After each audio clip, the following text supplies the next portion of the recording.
कल्पना कीजिए 5 साल तक ठंडी पड़ी रिश्तों की बर्फ अचानक पिघलने लगे।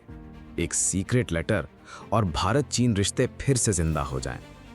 क्या ये वाकई एक नए दौर की शुरुआत है या फिर बस एक और बड़ा जियोपॉलिटिकल चाल? नमस्कार दोस्तों, welcome to global affairs.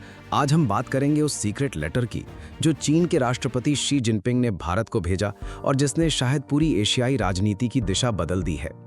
Bloomberg ने मार्च 2025 में रिपोर्ट किया कि शी जिनपिंग ने अचानक बिना किसी संकेत के भारत को एक लेटर भेजा। उसमें लिखा था, अब वक्त आ गया है रिश्तों को फिर से जोड़ने का।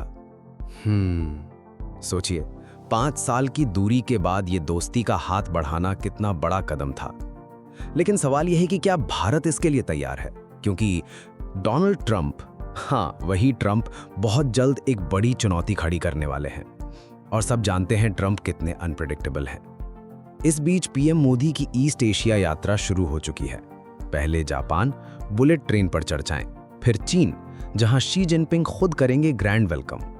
दोनों एशियाई महाशक्तियां क्या वाकई साथ खड़ी होंगी? शी जिनपिंग का डर साफ था। उन्हें शक था कि कहीं भारत और अमेरिका ट्रंप की लीडरशिप में कोई ऐसा समझौता न कर लें जो चीन के लिए खतरनाक हो। और तभी उन्होंने ये चिट्ठी भेज दी। ये लेटर सीधे भारत की राष्ट्रपति द्रौपदी मुर्मू को डिलीवर हुआ। विदेश मंत्री, प्रधानमंत्री तक बात पहुंची। लेकिन शुरू में मोदी जी उतने गंभीर नहीं थे। उन्होंने इंतजार किया, देखना चाहा कि चीन कितना सीरियस है। फिर जून 2025 आया और तभी भारत ने भी कदम बढ़ाया, क्योंकि ट्रंप ने टैरिफ्स के खतरे और बढ़ा दिए थे।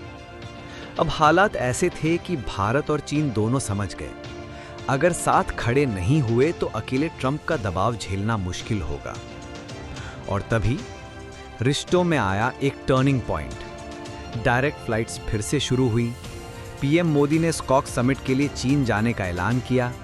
भारत ने चाइनीज नागरिकों को वीजा देना शुरू किया और चीन ने यूरिया और तेल के प्रोडक्ट्स भारत से खरीदने का वादा किया।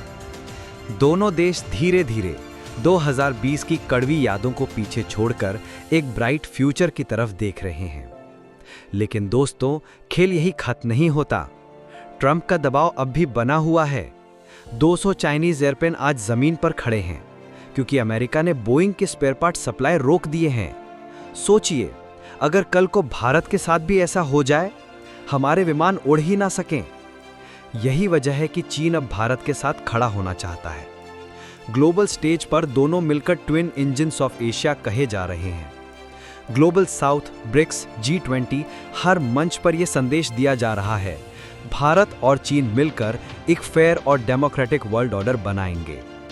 अगर आपको यह वीडियो पसंद आया हो तो इसे लाइक कीजिए, शेयर कीजिए और चैनल को सब्सक्राइब करना मत भूलिए। आपका सपोर्ट हमारे लिए बहुत मायने रखता है।